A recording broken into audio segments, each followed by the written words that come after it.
Welcome to Sabs podcast. I'm your host, sabrinasalvati. My special guest tonight is Jose Vega. He is a congressional candidate who is running against Ritchie Torres, and Jose is running as an independent. Welcome back, Jose. Oh, well, thank you for having me on. I love you. I love your audience, and I'm ready to come on here and talk with you about my campaign. Anything you want to know or on anything, you let me know. All right. So, Jose, the other times that you've been on the show, it was because of your activism. So I think a lot of people in the audience, they've seen, if you weren't on here, they saw videos that I showed on here of you confronting politicians, sometimes confronting journalists about foreign policy, some of the rhetoric that they've had against or actually in support for these wars. So I think some of us may be curious, what made you decide to officially run for Congress, and why do you wanted to challenge Ritchie Torres? Well, it's kind of interesting how things worked out because I was turning 25 as I turned 25 in September, and then a month later, October 7th happens. And over time, Ritchie Torres was just becoming more and more unlikable. And it's crazy. I sometimes think that this was just like God's way of saying you have to take this to the next level, because I've lived in Ritchie Torres's district, pretty much my whole life. And so I said, this guy sucks. I mean, he's completely, this is the poorest congressional district in the country. And I just said, you know what? I need to take this guy's seat, because if nobody else is going to do it, I'll do it. And there were talks of somebody else doing it as well. I mean, I say this a lot. There was somebody named Samelis Lopez who was going to primary him. And I would have totally taken a back seat if she just decided to do it, because, and she's like one of these like progressive Democrats, like endorsed by Bernie and AOC. I would have said nothing, right, if she wanted to do it, because I can deal with that. But I don't know why she didn't decide to. I don't know. I have no connection to her. I can't say why she didn't. And I just said, okay, well, I have to do something. I have to step in here, and I'm not going to do it under the two-party system. I'm tired of Democrats and Republicans. So I said, look, I've done these interventions, and now we have an ability here to take this to a next level. Congress is a national office. It's a federal office. My decisions affect everyone. And I said, you know what? Next level. Here we go. Let's do a congressional race. This will be like a more evolved form of the intervention. So let's see what happens. Yeah, for those who are not aware, I actually got the chance to hang out with Jose for a bit for my birthday when I was in New York. I was in New York for my birthday, and Jose came out, and also a lot of people love Case Study QB was there, Katie Halper was there, Danny Haifong was there. It was an interesting mix of people. Not everyone that was there was in independent media. Roger Meadows was also there. He's in the chat, I think so as well. So it was pretty cool to hang out. A lot of people may not realize, but I used to live in New York many years ago. I lived in Brooklyn. And even back then, going to the Bronx, it was like going to a different world. And I don't mean that in a negative way. It's just that you could see the difference. So when Jose says it's like the poorest district, when you go into the Bronx, you really do see it. And there's poor pockets everywhere, but the Bronx is a completely different story. What would you say people in the Bronx actually need that they're not getting more so from Ritchie's district? What are they not getting from him that they need? Oh man. There's many ways I could answer this question. I think what they're not getting is what nobody in the country is actually getting when you have these pockets of destruction. The Bronx was intentionally destroyed. It wasn't just ignored. It was intentionally depopulated. So you go back to 1970s, there was a city planner named Roger Starr. And he said, we need to shrink the population of the city. So this was official city policy called planned shrinkage. So from 1971 to 2016, this was official New York City policy. There's too many people in New York City. We have to reduce the population. And it's worked. It's actually worked. The population was something like 7 million people in New York City back in the 1970s. And now it's only 7.9 million or something. It's basically been stagnant. It's gone up and down, but they're just trying to keep it stagnant. What you don't have in the Bronx that Ritchie Torres could actually be supplying is, for example, a lot of after-school programs. So a lot of programs that have been shut down And a lot of it has to do with the fact that Eric Adams is just terrible. Is just a terrible mayor too. I mean, Ritchie Torres is a federal congressman, right? He's running, at the government, but there are things you can do as a congressman. For example, endorsing after school programs would be like the number one immediate thing, and any elected official could do, by the way. But having that federal money coming in at a time when the mayor is just running all these disastrous programs and giving it more to policing the community rather than actually building up and developing the community, Ritchie Torres could play in a pivotal role with bringing in federal money where the state is neglecting it and saying, you know what, some of my schools that are shutting down their after school programs aren't getting the funding. Here's the money for it. Working with community leaders with nonprofits to actually start stuff where young people could get things that they need in terms of education, or filling in a gap where they can learn a skill or they can learn how to play an instrument. But overall, I think what it actually needs is development. What the Bronx actually needs is a complete, total rework and remodeling. A lot of the buildings right now, and I've done studies on this, are just matchsticks waiting to be lit on fire, because a lot of these places don't have working heat. A lot of the infrastructure is collapsing in these places, and they need to be rebuilt. But they don't need to just be rebuilt by some, outside real estate guy who's going to come in and charge an exorbitant amount of money to rebuild these things. You can actually train the people in the Bronx to rebuild these things with a federal jobs program.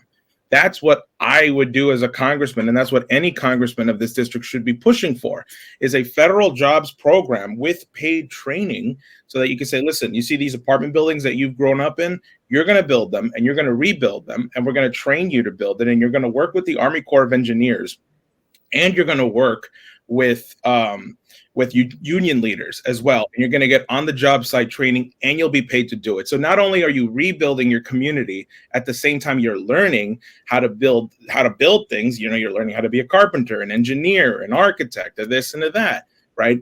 That is actually what the Bronx needs. And you can apply this to every city around the country. This is just what FDR did back in the 1930s to rebuild the country after the Great Depression. That's just common sense, in my opinion. It's just common sense governing, right? And that's what I think the Bronx actually needs.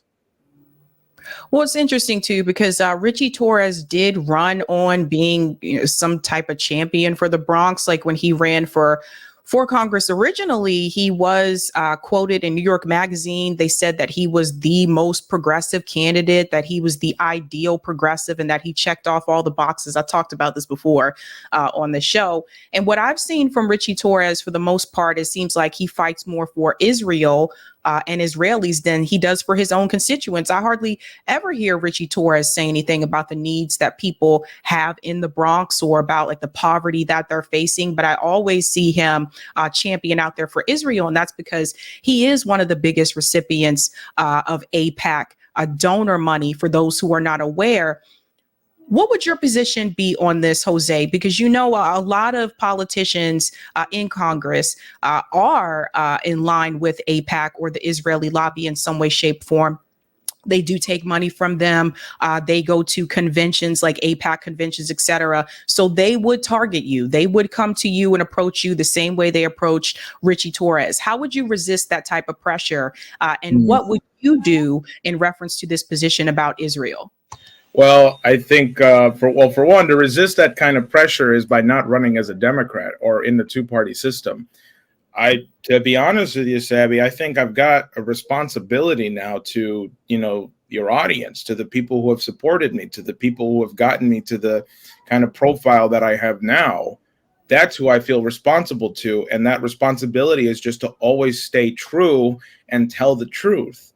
I don't have big donors who are in my ear telling me, make sure you go softer on Israel or anything like that. No. And I think what's so great about this campaign is that if we actually pull off a miracle in November, I don't have to be beholden to the Democratic Party.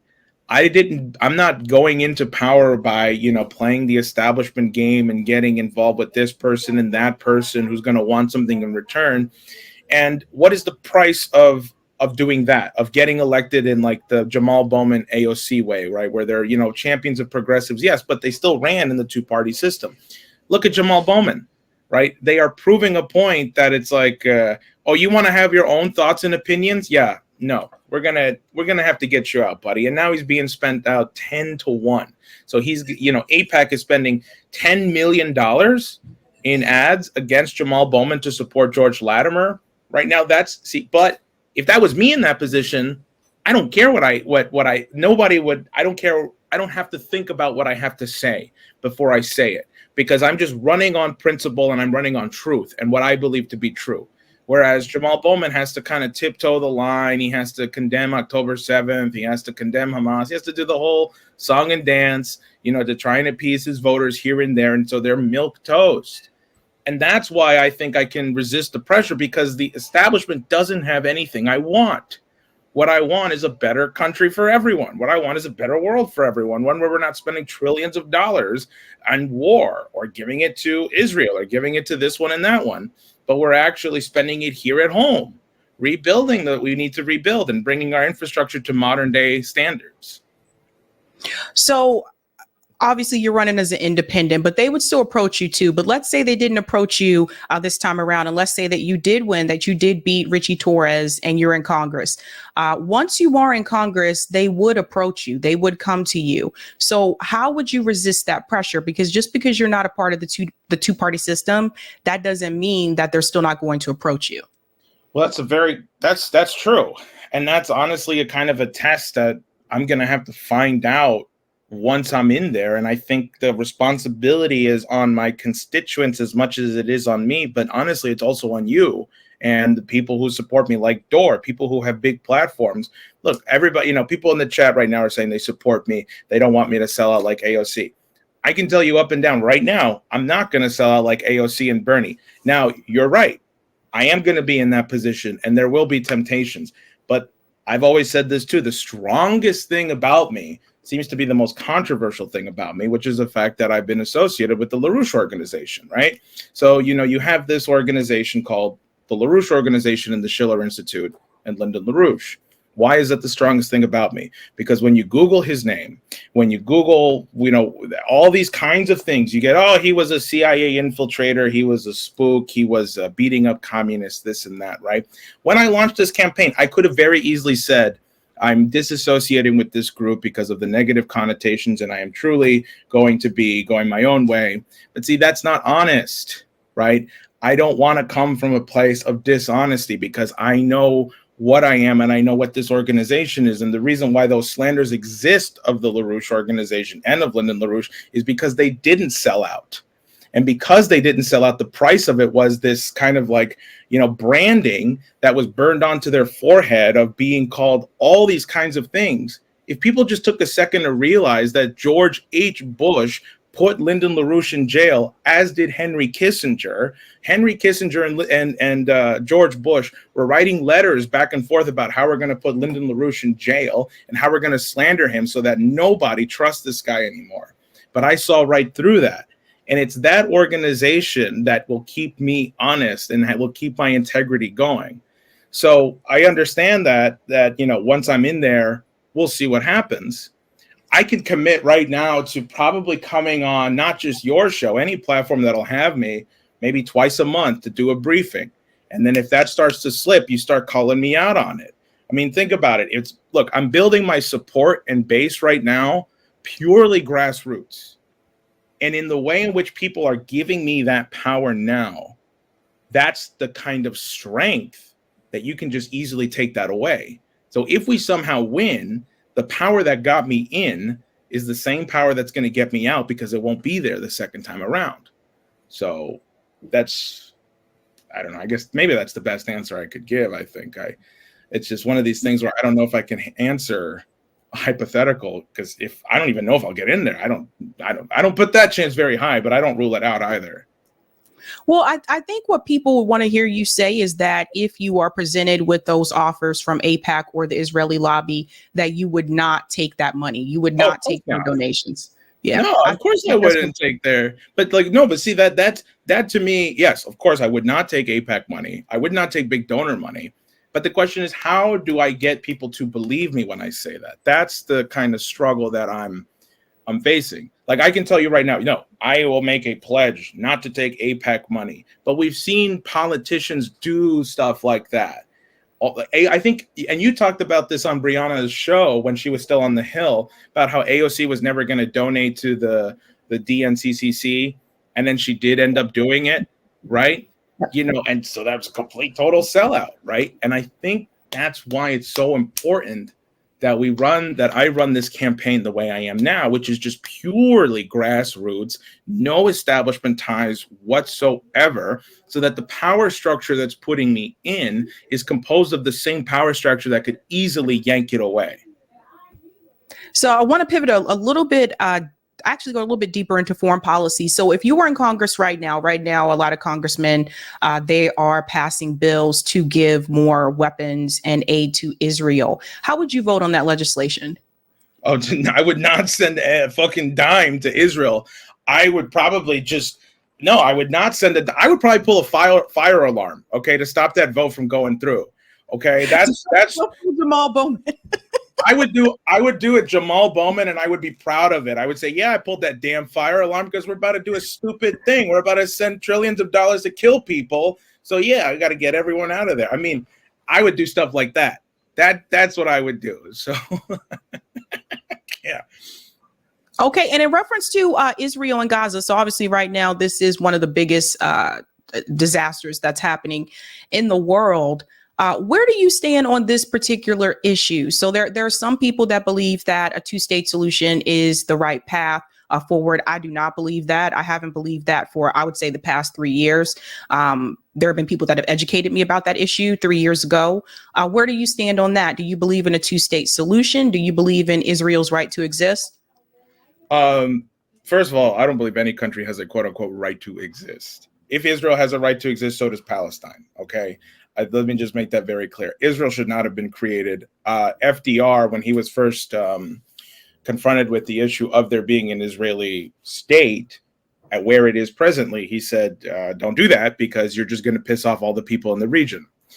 The problem is that there's an Israel now. So let me just make this very clear for people who like to twist my words around as to whether or not I support a one-state or two-state solution. Look, it requires a little historical context, which is this. You know, I go by what the UN decides because I don't believe that a congressman or the US government should be dictating whether a country should be existing or not. The UN had terms when Israel was first invented back in 1948, which was that, okay, you can have your state if the Palestinians have a right to exist. And as far as I'm concerned, the Palestinians have not had their right to exist fulfilled. Therefore, Israel's an illegitimate state right now.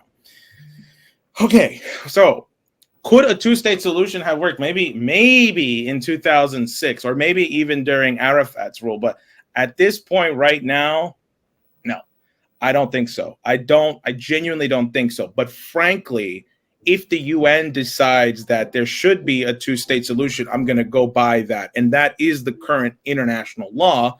But Israel's not holding up their end to the international law.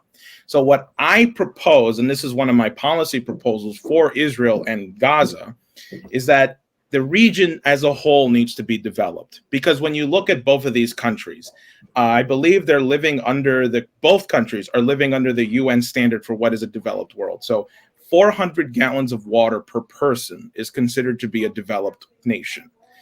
Israel only has about 239 gallons of water per person, while Gaza is, I think, something abysmal now, like 50 gallons per person, or it's even less now. Neither of these nations have access to, what needs to be a developed nation when it comes to getting clean water. So I think you need to just rebuild Gaza. You need to rebuild Palestine. You need to get the settlers out of there, and you start there. Get the settlers out from all their illegal encampments. You develop Gaza and Palestine to look like Shanghai in the next 5 years. I mean it. You got to develop that place because they got nothing right now. It's just rubble and people. And you got to rebuild it to look like Shanghai. And when there is a sovereign Palestine, only when there is a sovereign, truly independent Palestine not run by the Israeli Authority, can we then start talking about, partitioning the lines and the border lines? Because as we saw with Afghanistan, you don't need a diplomatic solution to have a development. So Afghanistan recently has been rebuilding its economy, rebuilding its buildings, rebuilding its infrastructure, and nobody in the world knew, what kind of government are they even having? They just started rebuilding shit.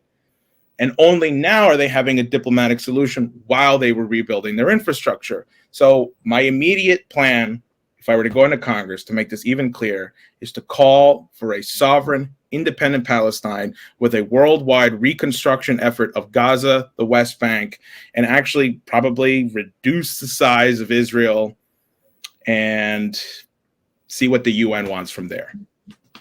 So a two-state solution. If that's what the UN wants, I wouldn't want that. Frankly, that Cornel West said something interesting where he said a one-state solution with a federation of states could probably work. But like, I don't have the answer to that, whether or not a two-state or a one-state. I think Palestinians should just have the right to return to their land. Mm-hmm. You know, like, I know it's a little difficult to. I just think we need to develop the region as a whole. I just think we need to develop the region as a whole, and we need to rebuild Palestine to look like Shanghai. Like, that's my honest to God answer. And if the UN still believes there should be two states after all of this is said and done, given the fact that, you know, I think there needs to be new Nuremberg trials, then so be it. But, you know, as far as I'm concerned, Palestinians need their land back. And what about Russia and Ukraine? If you were in Congress, how would you vote to give? Sorry, I'm laughing because I can already tell Ricky's facial expression. If there was a bill that came across and you were in Congress to give more funding to Ukraine, you know, I need to work on my impulse control. I almost said, I don't know, I would just shoot somebody to stop the fucking vote from going through. I mean, because I don't support Ukrainian, like the whole from 2014 to now has just been this U.S. puppet state controlled by, you know, Ukraine has been controlled by the U.S. So I would not vote to send money and arms to Ukraine. Frankly, I would figure out a way to get diplomatic talks with Putin going. Interesting. Well, I want to pull up some of your policy proposals here on your website. For those who don't know, Jose's website, votevega.nyc. So It's Jose Vega for Congress. And I was looking at some of your policy proposals. The first one here, create a truly free Palestine through the Oasis Plan. So you were talking about a truly free Palestine, and then also create a space CCC to rebuild the Bronx and the U.S. Can we talk a little bit about create a space CCC? Sure. So this is my kind of idea for how we rebuild the Bronx and Palestine too, actually, because the people of the Bronx have to be the ones rebuilding the Bronx. So back in 1933, Roosevelt had these camps where all of the people who were young men at the time, today would be young men and women, or whoever wanted to join could do it. But back then it was young men who were between the ages of 18 and 26 who just were impoverished because of the Great Depression. They had no skills, they had no education, they had nothing. You know what I'm saying? And so FDR said, well, we have to actually get them to rebuild the country, but also give them an education and give them a not just an education, but also the ability to have skills that are marketable after they do these camps. And so here in the Bronx, you have all of this infrastructure that's worn down. You have these buildings that are breaking down. You have the fact that the infrastructure is breaking down, the buildings are breaking down, the subway systems are old and they're not being built at the pace that they need to be built. There's just so many things that could be improved on and built on, but there's no intention to want to do it.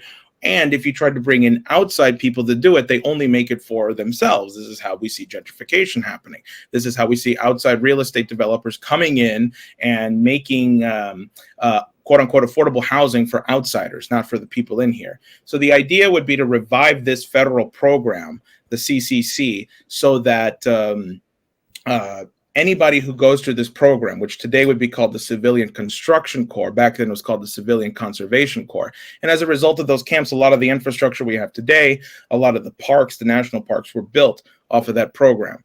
Today, the Space CCC has to educate and train young people so that at the point at which they graduate, they could work at NASA because they could work on advanced aeronautic engineering. so that when they graduate, they can either do that or they can work on these federal job programs and say, actually, I'm going to go build a whole new town. I'm going to build a whole new city. I think the last city the United States built was like Las Vegas or Reno or Nevada or something. And so now I want somebody who's like 20 years old, goes through the training program, not only gets a skill, but an education as well, whether it's in, to become literate, because a lot of the kids who are graduating high school, and I think 50% of them aren't even passing their English state exams. So they can't even do they don't have basic literacy. So you would train them to have skills, and you would train them to be literate so that they can actually work on the job, because in order to actually do these things that require advanced infrastructure, whether it's building a high-speed rail or a subway system, it requires you to be literate as well. And so they would be working with the Army Corps of Engineers, and they would be working with union leaders. And this is how you would rebuild the Bronx, by having the people of the Bronx trained to build it.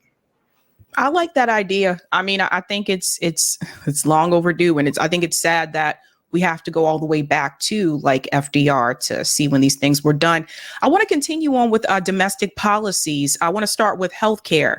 What is your position on healthcare? For example, do you support Medicare for all, or like a TRICARE system? For those who don't know, if you were part of the military, my parents were military. So for those that were a part of like military or military families, the health insurance that we got was TRICARE. It was actually really great health care. You hardly pay anything when you go like to the pharmacy, but I don't think you should have to be a part of the military industrial complex to get that treatment. Everybody in this country, in my opinion, should have a health insurance plan like TRICARE. What is your position on healthcare? How would you vote if a Medicare for all bill came through Congress? I probably would pass it. I mean, I've got no problem with, look, my policy on healthcare is that anybody should be able to walk into any doctor's office and get the treatment they need. Anybody should be able to walk into the ER or get an ambulance and not worry about a bill. I know people take Ubers instead of calling the ambulances because it's cheaper. And so I support any policy that makes that a reality, where healthcare is just a given and a right, not something people have to worry about. Yeah, by the way, people, if you are in that situation and you take an Uber and something happens, Uber's not liable because they're not an ambulance. But some people have to do that, like, right? What about homelessness issues? So obviously this is a big problem in cities like New York, also where I'm next to Boston here. It's the homelessness problem is a big issue, and it's been spreading across. We're seeing tent cities pop up all across the country. What type of plan do you have to combat homelessness in your particular district? Well, first of all, we need a whole lot more housing. I mean, New York City is full of just empty houses and empty buildings that just aren't being used, but we don't even need to use that. First, you would need to figure out who of the homeless people are actually able-bodied and willing to work and actually are capable of working, versus some of the homeless people that might have mental problems or severe mental problems where they need to be in psychiatric care. So first, I would just reopen a lot of the psychiatric clinics that were closed in New York City. I think before, it used to be that there were about 8 or 9 beds per patient. I'm sorry. There was a bed for every 8 people that needed help or needed something at a psychiatric clinic. There was a bed available. So it's like 8 people for 1 bed per 8 people. Now I think it's something like abysmally low. There aren't enough beds. There aren't enough rooms for people to get the care they need. And I would actually start reopening some of those care clinics so that you can get the people who need the help, whether whatever they're going through mentally, or if they're disabled, they can go and get the help there. Now, as for the people who are homeless because they don't have a job or they don't have a skill and they just can't make it in life, a lot of the homeless are young, able-bodied, working-age men. Put them through the Space CCC program, because the Space CCC will have to give people housing. It will have to give people like a place where they can actually sleep and be comfortable at night when they're getting training, so that this way, and they're also getting paid while they're getting training too, right? So they can focus completely on rebuilding the Bronx, learning how to build, getting a skill, getting an education, working on a neighborhood, building a new town, so that after they graduate in 2 years, they're a completely new person and their identity is completely wrapped around what they've actually built. That is my plan for the homeless. The homeless will be building a lot of the housing and a lot of the new cities and new towns that will hopefully be built with the Space CCC program. This kind of reminds me of a couple friends of mine. Like after high school, they actually participated in a program called AmeriCorps. I don't know if everyone's familiar with that. But they would actually, AmeriCorps would put them in a certain location. One of my friends that did this did it in Austin, Texas, and they helped like build houses. But AmeriCorps would also provide them housing. So it was a good way not just to get skills, but also you knew that you were going to have shelter over your head. And that brings me to the position of labor. What type of policies do you support in reference to labor, in reference to minimum wage, for example? What do you think the minimum wage should be? Do you think we should have a minimum wage, or you think that we should focus on a living wage? We'll start there, and then I'll ask the next question with labor. Oh, absolutely. I think we should. I mean, a living wage makes more sense because then it fluctuates with, I mean, well, but also a living wage is kind of like a, what do you call it? A compromise with the current economic system you have now. And as a short-term remedy, I would completely support a living wage because, yeah, if the market is making everything super freaking expensive, well, yeah, then people's wages need to be adjusted so that they can actually live in the economy that they're in. So, yeah, I do support a living wage, but ideally, if we actually implemented some of the program that I'm talking about with the Space CCC, we would have a return of production back to the United States where we would be self-sufficient again, or we'd be producing our own things again, producing our own foods, our own steel again, to the extent that we were doing it back 60 years ago. And then we wouldn't need to be importing so many things, and the economy would be tied to the physical production rather than the speculative that we have right now. So as a result, you know, I think that then would make everything actually cheaper. So then, you know, you could still have a living wage at that point, but, you know, and yeah. Okay. And then part two to that question is worker co-ops. Do you support worker cooperatives or people actually starting worker cooperatives if there was some type of legislation to come forward about that? Or would you be interested in putting forward some type of legislation to implement more worker co-ops for people in this country? Yeah, I'm not against the idea of worker co-ops at all. I think I would support it if it came my way. Would I champion it as like my number one thing? I don't think it would be on the top of my priority things, but I mean, yeah. If I were you, I would put it on the top of the priority just because I know there's a lot of focus on unionization in the country. But as we've seen, even when it comes to unions, there's limitations, right? Because they don't own a piece of the company. Whereas with worker co-ops, you actually own a piece of the company. And we've seen union management, you know, turn on rank and file members that are part of these unions. This is also why like Shama Sawant started something like Worker Strike Back, like pushing more towards like speaking up for the workers. But I do think when I look at things from a capitalist perspective, I think one of the ways that we can try to combat capitalism is through more worker co-ops, just because you are giving the worker more leverage. There's benefits as being a part of a union. But again, I feel like that is just the stepping stone. You can only go so far in a union, but I would like to give that power back into the hands of the people. Mm-hmm. Okay. Well, I'm open to it. And if, I mean, yeah, if you can point me to some resources that could tell me more about it, I'd be happy to. So, yeah. I'd say start with Professor Richard Wolff's Richard Wolff, Democracy at Work. He talks about worker co-ops a lot. So I'd say start there because he's the one that kind of woke me up to this types of thing. I want to pivot into repair, right? So one of the things that we have been discussing on this show throughout the years is that there obviously has not been repair for those who are descendants of slavery in this country. And I say descendants because it has to be based on lineage. Reparations cannot be based on race. That's not according to me. That's according to the Supreme Court. So it would have to be based on lineage. There is a bill that is in Congress, but from what I've studied with that bill, it doesn't really go anywhere near. It doesn't include cash reparations. Would you support some type of legislation for cash reparations, or do you support cash reparations for descendants of slavery, and why or why not? Yeah, I get this question a lot from Roger Meadows, and we've gone back and forth a lot on this. And my position definitely has changed. Because before it was the case that I do support reparations, but I don't know about I didn't know about the cash reparations because I just felt as if, can you really atone for what the communities have gone through and the lineage has gone through with the US dollar? You know, the US dollar today is so weaponized against other countries through sanctions. And I think it's just this terrible symbolic gesture of like, here's some money, you know, and, you know, sorry for what we did, but this is our best attempt at atonement to it. And so before you know, the idea of atoning for it, of course, but is it best through cash? My position now is if it came my way, I would pass it because what do? We spend, what, $2 trillion now just on war alone, $1 trillion on war now.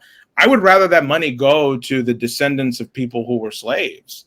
Absolutely, 100%. So I wouldn't vote against it at all. I think the way in which we should atone for what we've done and all the communities, because even after quote unquote official slavery ended, right? Even after the chattel slavery was actually over, we were still going through the Jim Crow era. You know, there was still a lot of segregation, and then the deck was stacked against a lot of the communities of color as a way to prevent them from ever really developing their own kind of communities. And then we started building highways to divide communities. So how do you actually atone for that? I think you go to those communities and you give them first dibs at development. You give them this program, this policy, and say, okay, look, what we're going to do is actually we're going to build up this neighborhood. We're going to have your people in your neighborhood get the skills from the federal government to actually rebuild it and make it better and advance it first before anybody else in the country can actually do so. So that's what that's what I believe. Let me just comment there for just a second. So in reference to building up those neighborhoods, that happens already all the time. It's called gentrification. There are Black neighborhoods here in Boston that have been rebuilt or built up, and then the property, you know, value goes up, the rent increased, and the Black families that grew up in those neighborhoods are pushed out, and white professionals move into those neighborhoods. So that is already happening. But I think when we talk about cash reparations, we're talking about something similar that happened to Japanese Americans that were part of the internment camps, for example. They received cash reparations, and so did their descendants. And that was also done with the US dollar.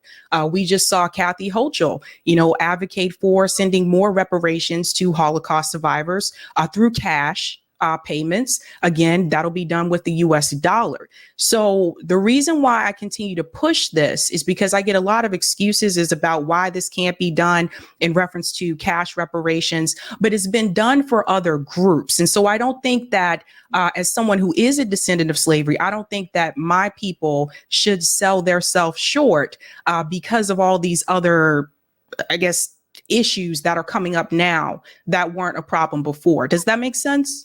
No, it absolutely does make sense. And like, I completely see where you're coming from. And I've thought a lot about it.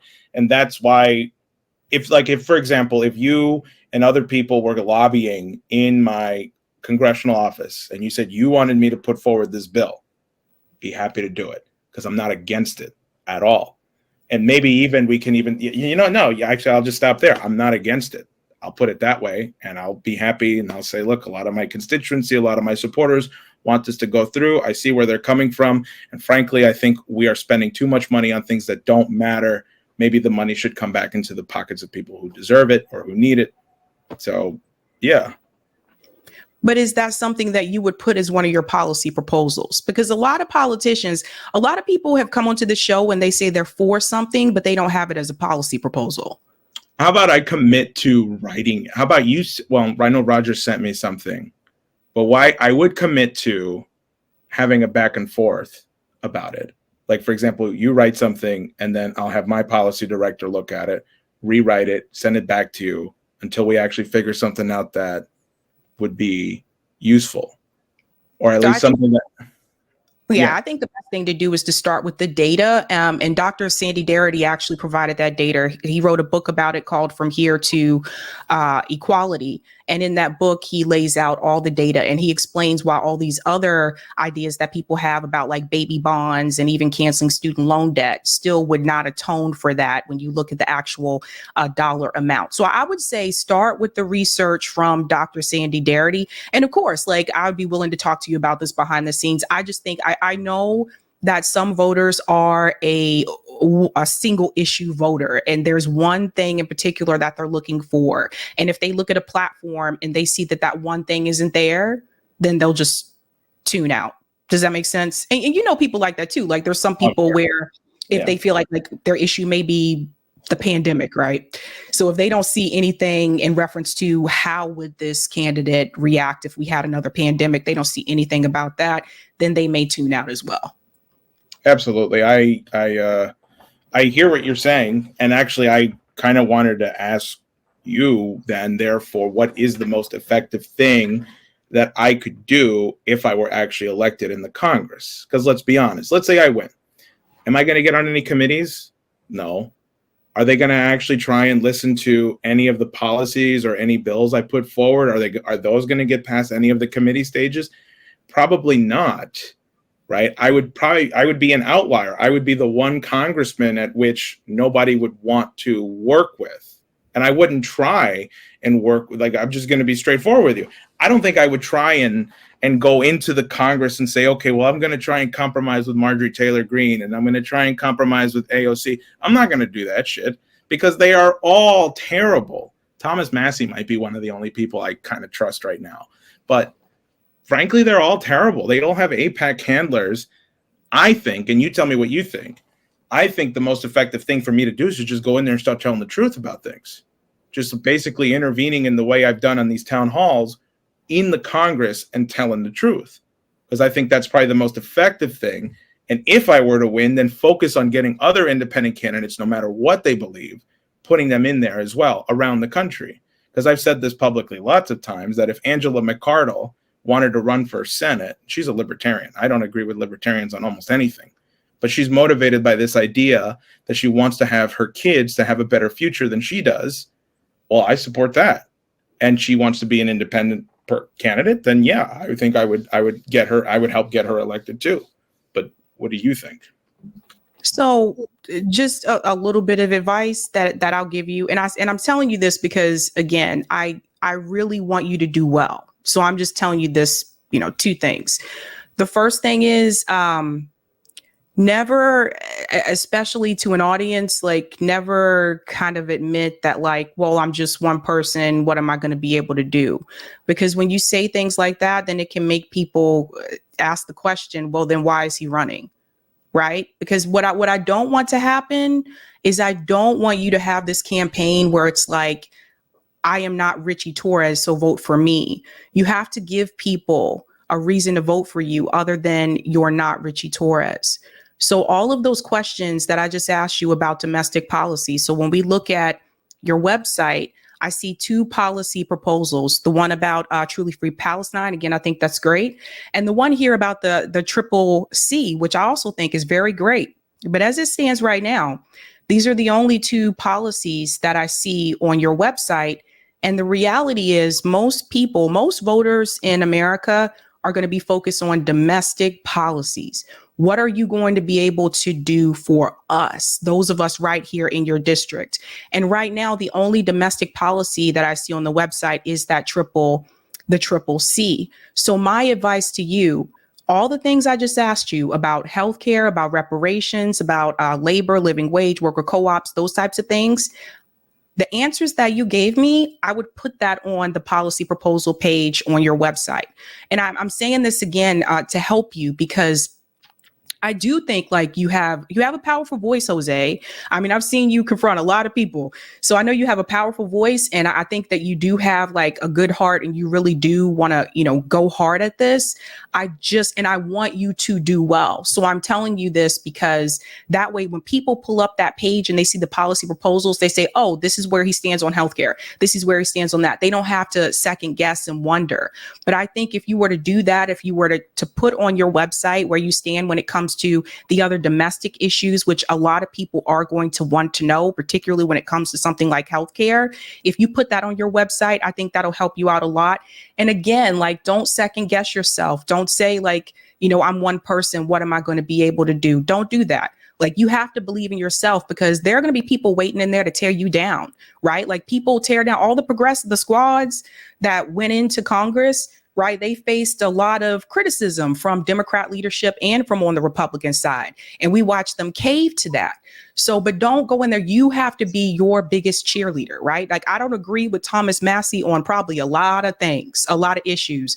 But one thing I will say, he has stood pretty firm about pushing back against giving money to Israel, giving money to Ukraine, and also staying away from AIPAC. And I think he's the only Congress member on the Republican side that doesn't have like this AIPAC person. I'll get into that later on tonight. But yeah, sometimes you may be the only one, but you have to be your biggest cheerleader, right? And you're young. And so I know how the alligators will come for you. So I just just to give you some tips there and some advice. But number one, you got to believe in yourself. Wow. Well, thank you. Actually, I feel like that's some pretty good advice, and something I've needed to hear since I started this campaign about back in February.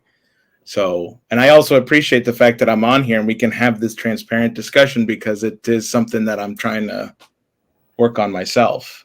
Okay, so since we're just being raw, real, and honest here, there are times where I feel like I do have imposter syndrome, because there's a lot of people cheering me on, and there's a lot of people who are putting a lot behind this campaign. And it's like, gosh, can I actually live up to what people want out of this campaign? And the fact that you were able to give me that advice, and I know it's coming from a place of love, actually really does help. And I will take what you're saying to heart. Because a lot of this is just me and a few of other people on my team. We're spread ridiculously thin. But you're right. And so I hope, that I don't want to let anyone down. And yeah. And I'm, so thank you. You're welcome, Jose. You're young, I'm sitting here remembering what I was doing when I was 25, and I definitely was not doing this. I was not trying to run for office or anything like that, So, again, like, I think a lot of us applaud you for doing what you're doing and being willing to take on Ritchie Torres, because somebody has to be willing to do it. And at least you're willing to do it outside of the two-party system. But yeah, you can always like reach out to me. You know how to get in touch with me. You can always reach out to me and stuff like that. And I'll be willing to like help you with whatever I can. It's funny. I've never been in office, but I'll be willing to help you as much as I can, just from some of the things that I've seen behind the scenes. But yeah, number one, believe in yourself. Well, I appreciate that. And like, that's also what I wanted to come on here and ask. It's like, now I know I'm in this position, right? So we don't exist in a bubble. We exist right now where the country is leading us into World War III. And I am on the ballot now, running against Ritchie Torres. So, I'm here. This is what you got. I'm imperfect, but I need to be better. And I appreciate your advice. I appreciate the audience who's like, saying, keep it going. They got my back. And so it's like, well, then what do people need from me to make sure that when November comes, because you're right. And this was my first thought too. I'm not Ritchie Torres. So vote for me. I am more than just that. And that, but that's not coming across both on the website and everything we're doing. So you're totally right about that. So, yeah. Yeah, I think, well, look at it this way, Jose, you already beat one battle, right? The most biggest battle, which is getting on the ballot as an independent candidate. So you already got over that hurdle, which is very difficult. It's like very difficult to do. So that's the first thing that you've checked off. And I think what I've heard from other people, from other politicians that have come onto the show that were running independent and third party, even in like the local elections, what I've heard from the viewers is that they just want some type of assurance that these candidates are going to stick by what they say. It is not because of you. It's because of the way that people have been let down by the squad. That's really where it comes from. A lot of us who did support or canvass for those candidates, the Bernie Sanders movement, that type of thing. So the only thing that I could recommend is if you offered some type of pledge, maybe some type of written pledge or something on your website that said, I vow to, not do this, et cetera, et cetera. Maybe that could reassure people some more. But again, that's totally up to you. No, it's good advice. And it's now that we got the hurdle out the way, because we were just like, getting on the ballot wasn't easy. You're right about that. Yeah. Now phase 2 begins. We just coming off the heels of the fundraiser. We have an office now, which we'll be moving into probably in a couple of weeks. And people want to help us pay the rent, please vote vega.nyc/donate. But people want to help us pay the rent so we can actually get the office going and actually, make the most out of the next 5 months. Please support us. And now phase 2 begins. So now it's actually campaigning. It's the door knocking. It's on the ground work. It's getting people here. Like, I just had a good friend of mine come up from North Carolina who I met because of your show. Actually, she's a big fan of yours, and she saw that you spoke about my candidacy on Brianna Joy Gray's show when she was still on the Hill. I forgot to thank you for that, by the way. You shouted me out on her show, and so she found out about this race, and so she just got in touch with me, and she came up to help petition, and so then she came back this weekend to help us, with the fundraiser. And now she's going to be coming back more intermittently so that we can get this thing going, get door knocking and stuff. That's the power of this. And that's the other thing, it's like, I know I'm on these shows and I know people feel inspired by this campaign.